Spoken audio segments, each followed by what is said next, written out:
Sawyer generously shows that as we have a brand. I'm just I'm the emotional baggage of the brand, and sometimes the punching bag. I started out not knowing which end of a camera to hold, and had very little faith that any of this was going to amount to anything. However, I needed the labor, so I was like, okay, let's do it. That's fine. If it keeps you happy, we'll do it. And maybe one of these days you'll just get bored with it and we can get more stuff done. But surprisingly to me, not to Sawyer, Sawyer knew that it was going to work right off the gate. Yeah.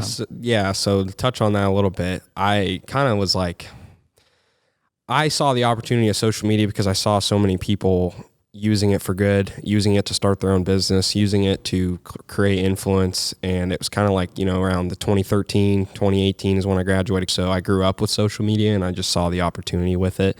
And not a lot of people in the ag community, there's very few, I guess you can say, influencers. I kind of hate that word, but there was an opportunity there to, get in and make an impact and, help our farm out too, while helping other people learn about ag. So, yeah, the curious thing to me was when we started on the social media side, on the YouTube side, I felt like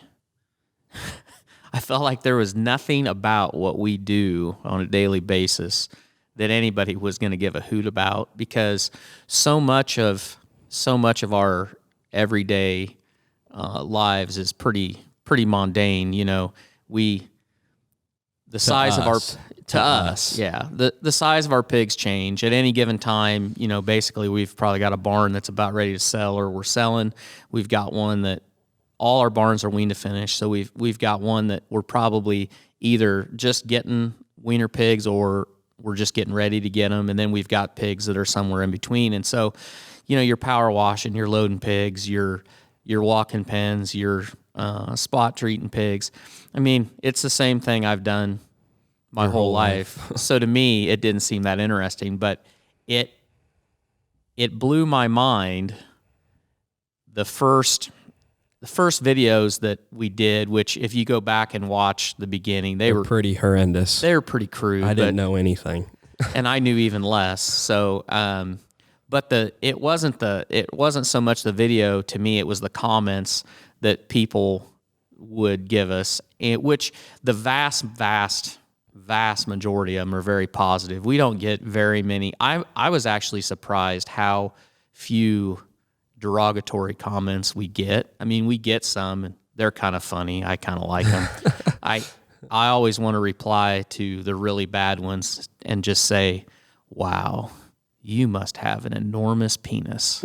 Is that you're just a badass. But I don't say well, it's like, how miserable do you have to be to comment on somebody's, like how pig moving video? Yeah, like how that's with every comment on any type of content, I guess, on social media. It's like, how miserable do you have to be to comment on something that you hated? Like when I come across something I don't like on social media, I just scroll past it or I just click out of the video. I don't take the effort to dislike the video and then take the effort to comment something down below. I mean, it's crazy, but yeah.